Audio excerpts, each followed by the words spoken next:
Alright, welcome back to Turdtowns, the channel which brings you the lesser known places in the UK, for good, but mostly for bad reasons. And today, it's actually some of those good reasons as I launch a new series called Good Towns. What makes a town good? Well, you can let me know in the comments what you think, but I believe that I've cracked it with 4 specific criteria. The amenities of a town and how it looks, transport links, schooling, and most importantly, the people.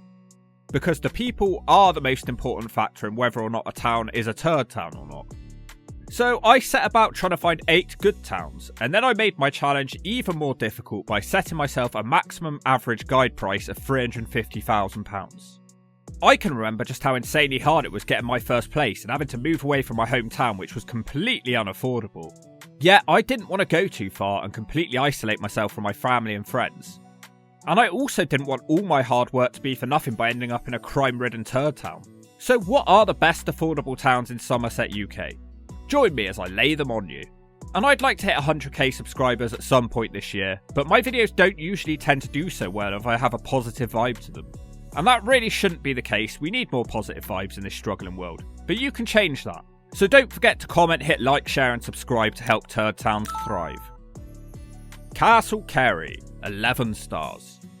Castle Cary is a town with a population of 3,347. It is the most easterly entry on today's list.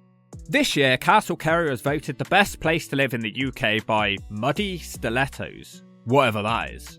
But that got a fair bit of press around here, so I was kind of forced to go and visit and find out what the deal was. Despite everything you've heard about Castle Cary being great, there is one defining factor which lets the place down. The people.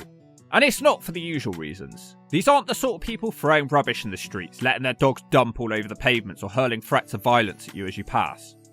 No, instead, they are the most unfriendly bunch I've ever encountered. And no, I wasn't shoving a camera in their faces, I wasn't wearing a tracksuit with KFC chicken dribbled down it, and I wasn't carrying a boombox on my backside.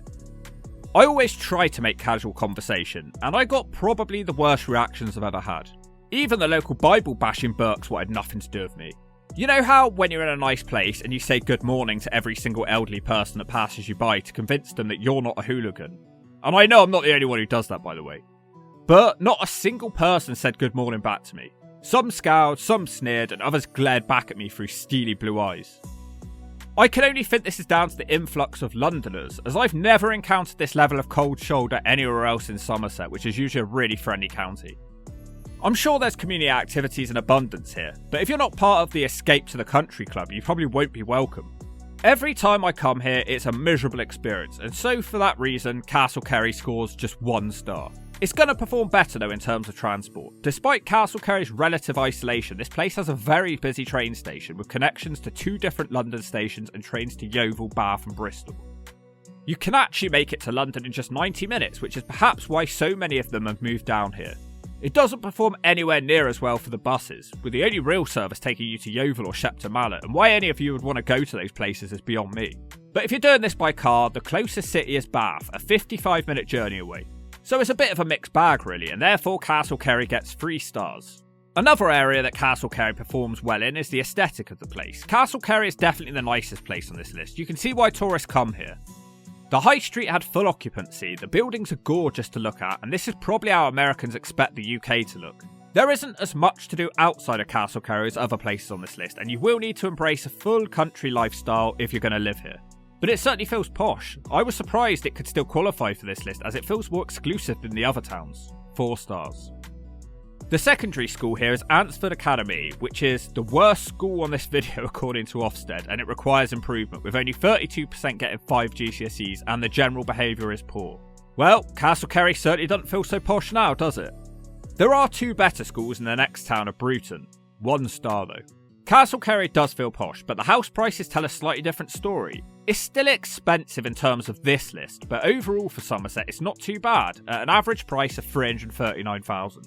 Castle Cary is a nice place to look at, and it might make you feel posh if you live here, but really that's about it. It's not actually as posh as your eyes tell you. To rank this as the greatest place to live in Somerset, yet alone the entire UK, is laughable. Yatton, 13 stars. Yatton is a small town with a population of 8,084. Hang on, I know what you're all thinking.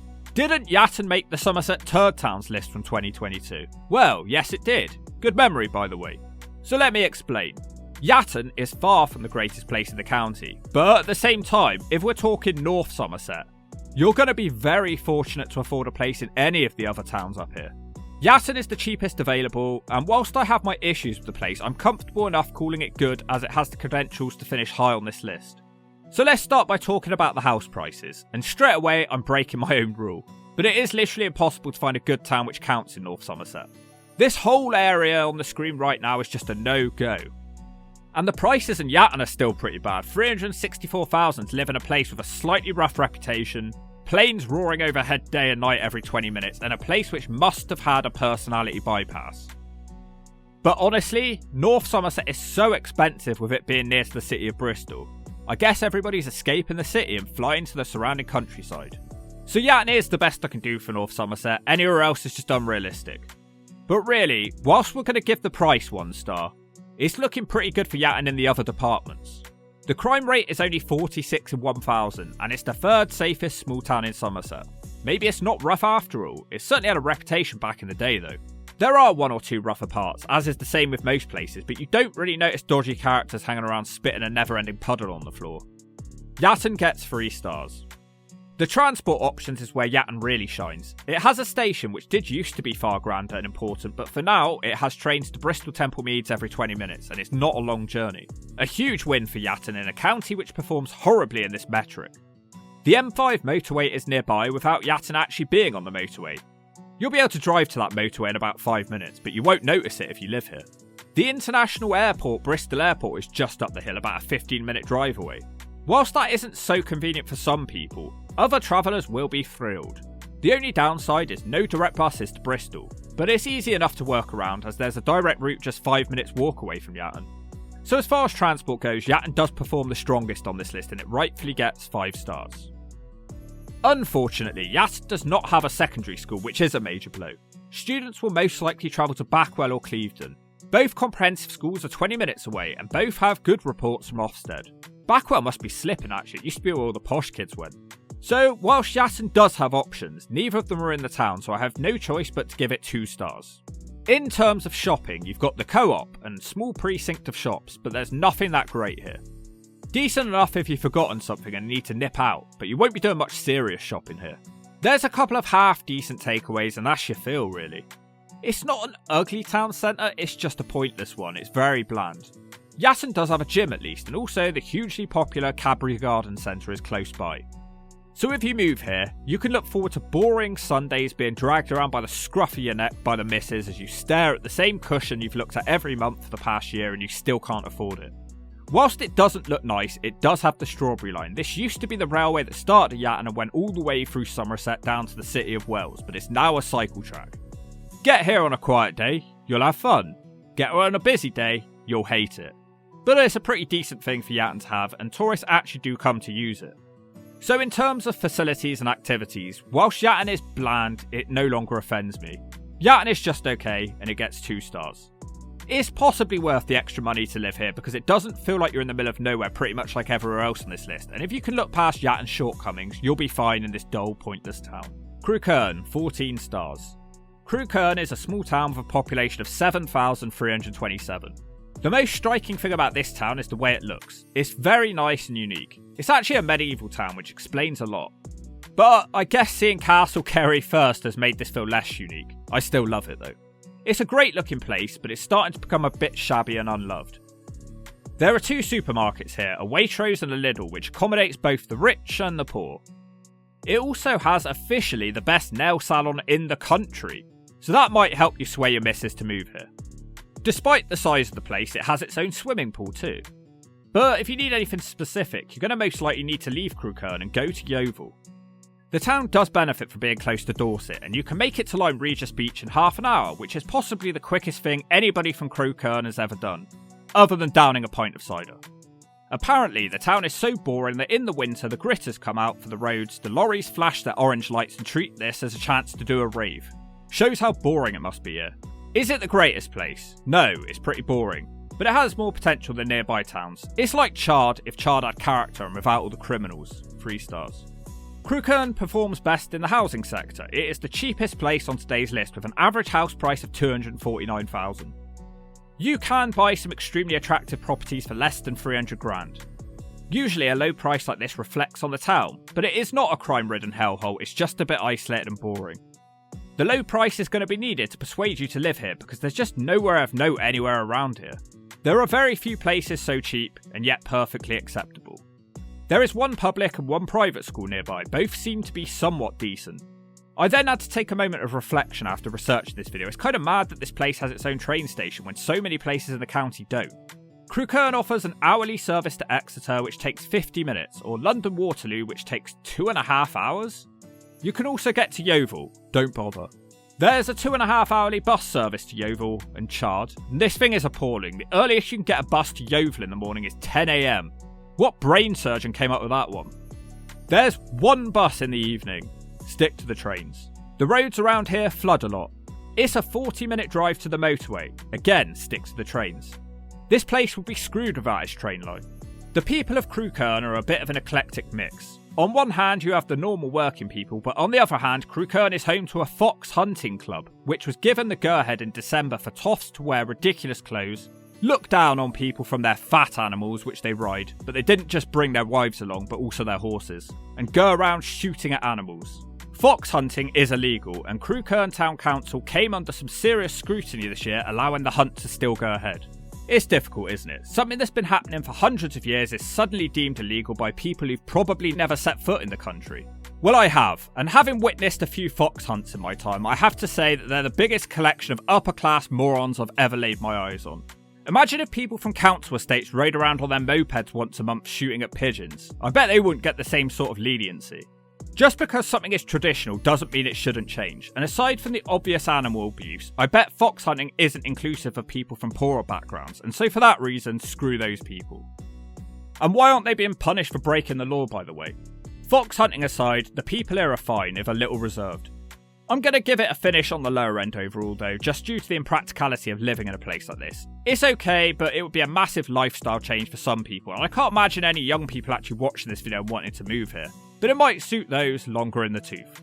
Wellington, 14 stars. Wellington is a market town with a population of 13,810. Don't get it mixed up with the capital in New Zealand, although it is named after the Somerset town.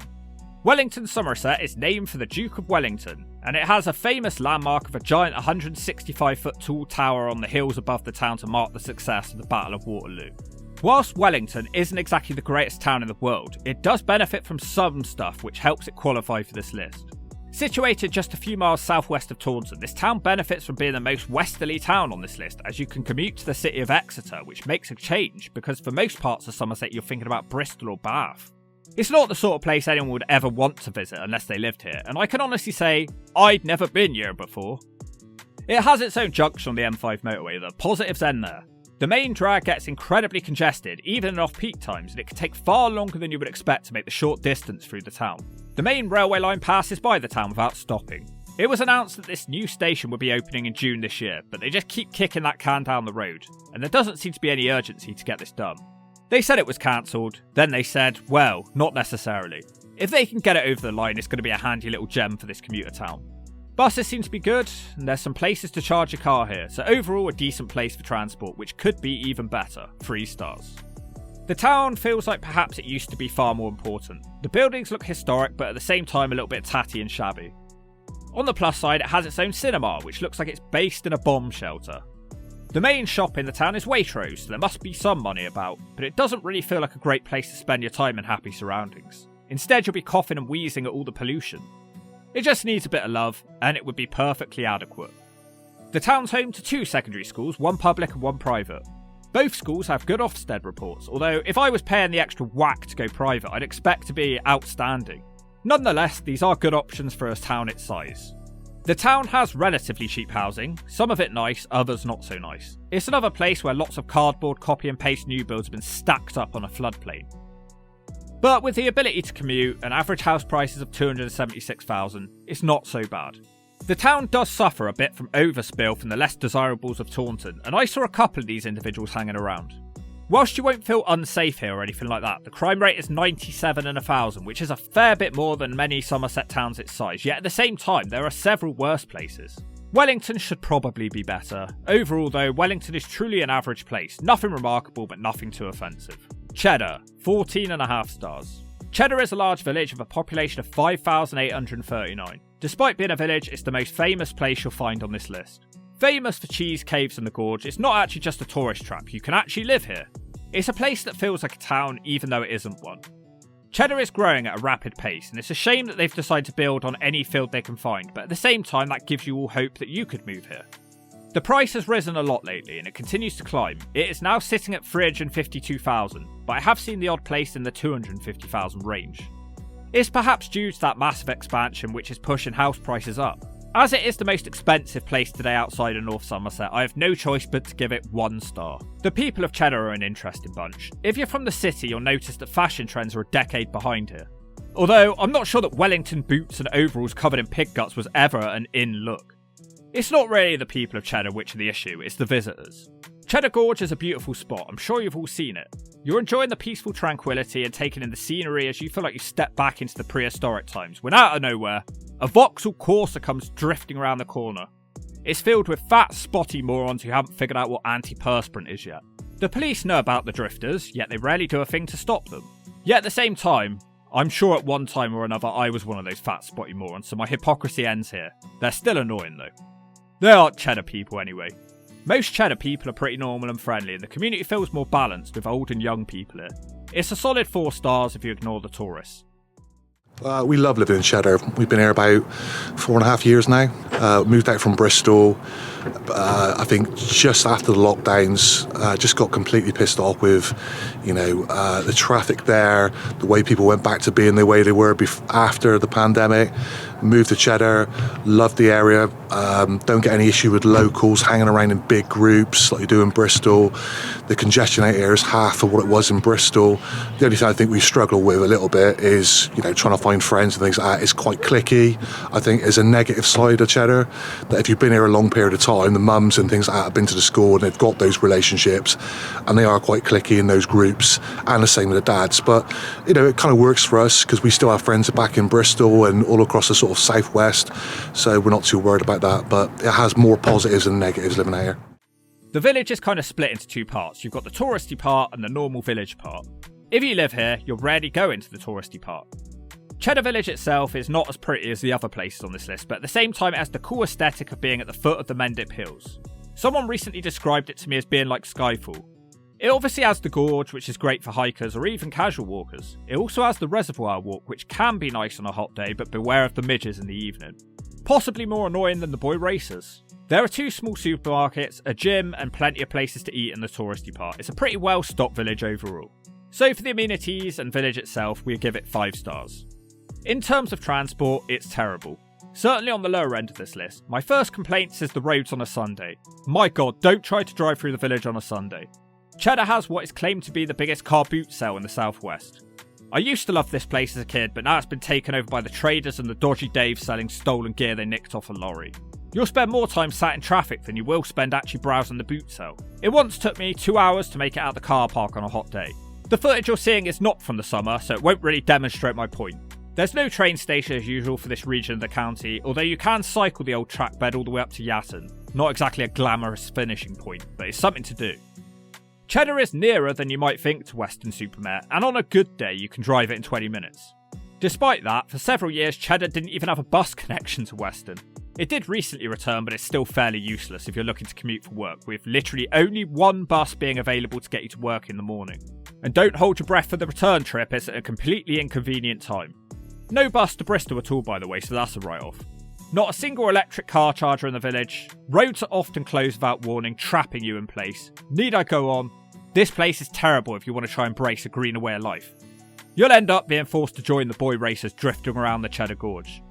But at least it's not as far off bigger places like Bristol, Weston and Bath. 1.5 star.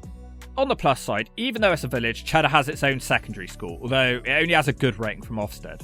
Have the standards of education in this country fallen that low or something, as nowhere seems to be outstanding anymore? Or perhaps the main focus of this school is harvesting crops rather than collecting good GCSE grades? But at least this village has a secondary school, so it's 3 stars from me.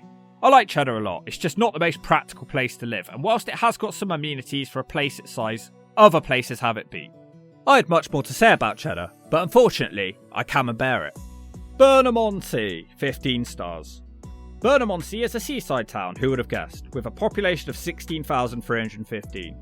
I stand by my rating here. I'm in Burnham a fair bit, and the best word to describe the place is fine. I think people get confused because it's attached to another town called Highbridge, which is far from fine. They get lumped together a lot, but the reality is that Burnham-on-Sea is one of the better options in Somerset.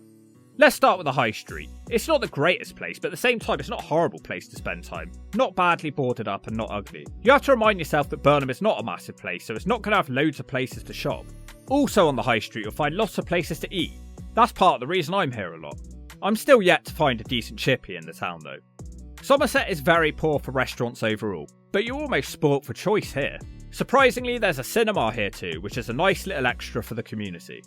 The seafront is pretty basic as far as touristy seaside town goes. The pier is pretty pathetic, but at the same time it has a quaintness about it.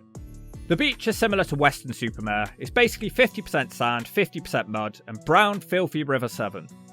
But that isn't Burnham-on-Sea's fault, and this beach is much quieter and with much less needles.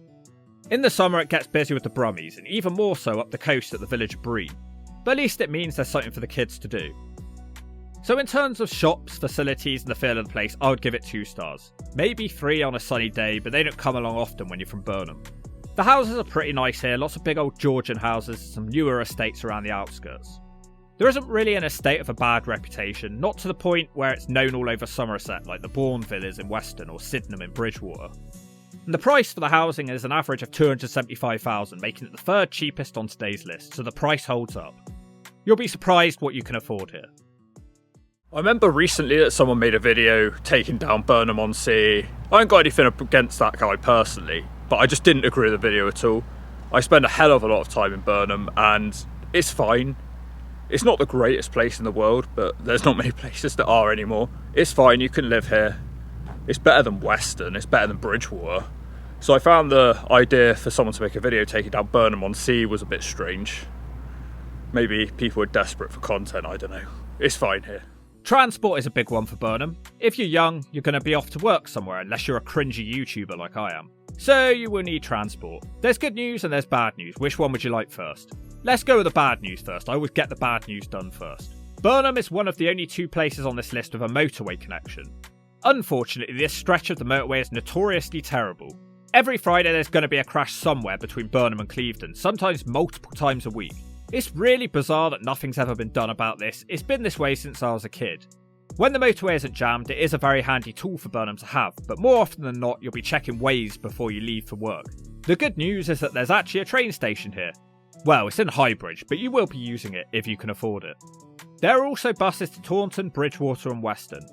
You will most likely need to leave Somerset to work in the city of Bristol, and whilst it's not easy, Burnham is one of the better places to commute from on this list at around a 47-minute journey to the centre of Bristol. Once again, Burnham is in the top 3 for transport. Moving on to schooling, there's only one secondary school in the area, King Alfred's. Unfortunately, it's in Highbridge again. I bet you can see why these 2 towns are lumped together so much. The school has a good rating from Ofsted, which is the 2nd best rating it can have, so we will give Burnham 3 stars as there's no other real options close by. People are often the key factor in what makes a town good or turd. It's hard to judge Burnham with it being attached to Highbridge and at the same time constantly having tourists in the town. It's probably Burnham's lowest point though, as it can get a bit rowdy here and there are some smackheads about. Don't get me wrong, it's far from dangerous and you won't actually feel intimidated here at all. It's actually refreshing to search for crimes about a place and not a single one comes up for the first 6 pages. But when you delve a bit deeper, they've grouped Burnham and Highbridge together for their crime data, and unfortunately, it's got the most crime in the county for a medium-sized place at 109 crimes in 1,000. It actually knocks Chard off its usual top spot. But I have enough local knowledge, and I'm sure most of these problems are Highbridge related. Burnham is a place with an undeserved reputation, a scabby aesthetic, but if you pick a bit deeper, you might quite like the pus that comes out. Watchet, 16 stars. Watchet is a town with a population of 3,635. It's a place which goes under the radar due to its relative isolation and the fact that it's near Minehead, a popular tourist destination, yet Watchet is a dead end and no one ever has to go through there. Am I the only one who never thinks of West Somerset when I think of this county? It just feels so different. Watchet is one of only 2 seaside destinations on this list, but it's nice to see that there are still places by the sea which haven't been completely destroyed. I soon found out that Watchet was one of the friendliest places I've ever visited. Seriously, everyone was approaching me and telling me information about their town. They seemed so proud. For example, one lady told me that there's 147 different groups and clubs in Watchet. Others laughed at that figure and they didn't agree, but there is a strong sense of community here and they all agreed on that. The people were just great and I didn't want to leave, although I didn't see anybody under 40, but Turdtowns loves the golden oldies, so I give them 5 stars. Then we get to the house prices, which is a shocking $253,000, making it one of the cheapest places in this video. I found that price so hard to believe, and if this was in Devon or Cornwall, you could easily strap another 0 on the end of that price tag. It feels like extremely good value for money here, so I had to give Watchet another 5 stars. Yes, it is isolated, but so are most places in Somerset, and at least the view is nice whilst you drive. The high street is just okay. It was a nice place, but there wasn't really much of any use. It was a couple of tourist shops and some other smaller shops, so I expect if you live here you're going to find yourself driving into Minehead more often than not. But it all looks great, very charming and quaint. It does feel like less of a town than some of the villages in this video. But at the same time, if you're going to embrace an outdoors lifestyle, you're not going to do much better than here with Exmoor National Park right on your doorstep. Transport is where Watchet lets itself down, and there are big issues here. You're going to be completely reliant on your car if you live here. First of all, we have a steam train line, the West Somerset Railway, running from near Taunton to Minehead. This could be an excellent attribute to the town, but instead of running proper trains, they're just steam trains during the tourist season. The local people blame bureaucracy, as there's no real reason that proper trains can't run on the line. Everyone I spoke to also complained about the closure of the coast road through to Blue Anchor. Purely simply because everybody's friendly. Yeah. I mean, which is quite unusual these days. The people make the community. Oh, God, yeah. I mean, I've only lived here for 6 years. Yeah. But all these lads that I know down here, they all lived here all their lives. And what you hear from them is unbelievable. Is it? What it used to be like. Was it a bit rougher back in the day? I've heard that about a lot of places, you know. A lot more pubs and stuff. Yeah. And this is literally the worst thing about living here. Yeah, it is, because where I live, up on the caravan park at the top, Yeah. people go to Minehead now instead of Watchet to shop because it's just as quick. Makes sense. I mean, it's knackered. Watchet. I mean, the shops are really struggling there. Yeah, it seemed very because quiet. they're not getting people in down this way. And if there's an accident over on the other road, this was the way that they detoured through, but now they can't do that. I mean, they do a lot in the summer. I mean, I bet. different projects are on. There's a market here Sundays and Wednesdays. Yeah, I mean, they're good. I They bet. get a fair few people here there. Yeah. But it's parking. That's the other problem. Yeah. Or you could just park on double yellows like it's alright, there's no one around. Yeah, well, that's crazy as well. Down here, no cars, yet they come up here and put tickets on cars. Yeah. Everyone I spoke to also complained about the closure of the coast road through to Blue Anchor. This has been closed for years and the council have completely given up on reopening it. This leaves some town residents cut off on the wrong side of the barricades. On the plus side, there is a surprisingly frequent bus service to Minehead and Taunton, but that really is the best aspect, and Watchet gets just 2 stars for its transport. It continues going badly in terms of schooling. There is no secondary school in the town, and you're going to be forced to drive 20 minutes to Minehead for West Somerset College, which requires improvement. No school, and the nearest one isn't great, so that's a 1 star for Watchet. Maybe Watchet is more suitable for retired folk, but I do really like it here. And you should, at the very least, give it a visit and see if you like what you see. And today's winner, Street, with 17 stars. Street is more than a street, it's actually a village with a population of 12,709. Why Street isn't a town, I do not know. It's actually the largest village in Somerset County. Street is often forgotten about as the crazy town of Glastonbury is right next door. But these are 2 distinctively different places, and Street is, to pardon the pun, streets ahead of Glastonbury. You can find the strange people of Glastonbury limping along the road or hanging out their caravans on the road between the 2 places, yet once you make it into Street itself, these people go away, thank God. There's nobody naked preaching to some unknown invisible god covered in piss. Yes, that does happen in Glastonbury a lot. The people of Street are actually normal. The village is kept tidy. Nobody hurls abuse at you as you forcibly drag your soul around Clark's village. Flowers are planted in abundance along the streets of Street. It looks okay, the people are okay, and the crime rate is okay at 54 in 1,000. On the subject of Clark's Village, let's talk about that. Despite Street being a village, it has more shops than towns triple its size. And the main reason for that is the outlet shopping centre Clark's Village. Yes, Street is the home of Clark's shoes. Not sure who's still buying them nowadays, they always reminded me of two canal boats on your feet. I like how they built this shopping place into the high street and made the two almost flow seamlessly together. As this is an outlet village, it's well cared for and has a high occupancy rate. The choice of shops though isn't the best. There's only so many pots and pans that one needs, and it's crying out for some women's clothes and a John Lewis or something. I went there recently, needed a belt and a white shirt, and I really struggled to get either. Clark's Village brings in millions of tourists and shoppers from all over the country and beyond, and if you come here on the weekend, you struggle to get a parking space. There's also restaurants, and during the winter they usually set up ice skating. The main street isn't so good. It had a pretty steep fall off after the corona crunch. During that time, an entire shopping centre has been boarded up. It was pretty grim up there anyway. So now the high street mainly consists of everybody's favourite: barbers, charity shops and vape shops. But there are still a few useful shops, and again, I remind you, this is a village. We can't complain too much when many towns are in a way worse state. The high street is pretty long and it has its own unique aesthetic. Follow it along to a beautiful park with an outdoor swimming pool. I like this area just off the high street a lot. There's also a retail park with supermarkets and a Starbucks, which you know is important to me personally. If you live here, you won't ever need to go to Glastonbury at all. It's an incredibly well catered for village.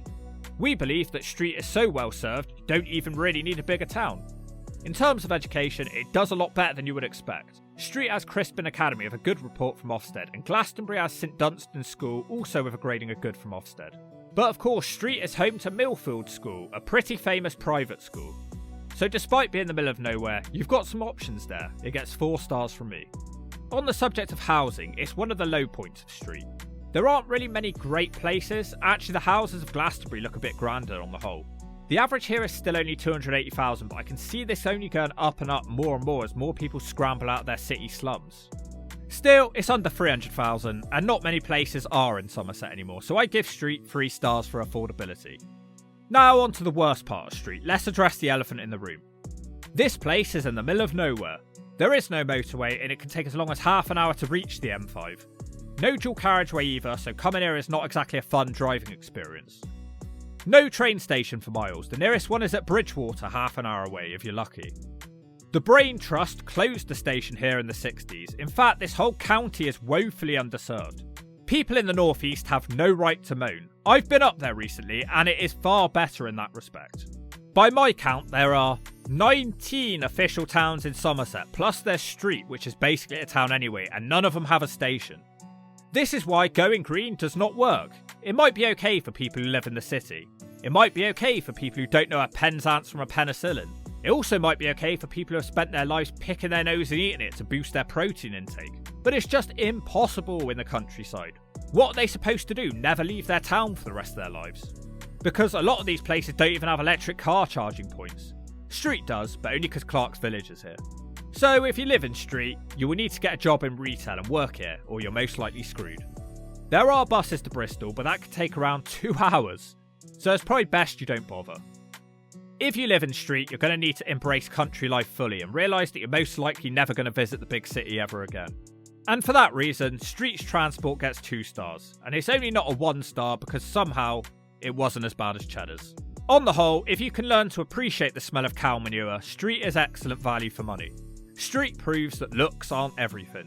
So we had a pretty surprising outcome, but when you factor in affordability, finding a nice place just isn't easy. Were you surprised with our top pick? Did we leave anywhere good out? Give us a shout. Would you consider moving to or at least visiting some of the places on today's video? As I said at the start of the video, these positive videos are a real struggle to get the algorithm to push, so we need your help. And you can do that by commenting, hitting like, share and subscribe so Turdtowns can thrive.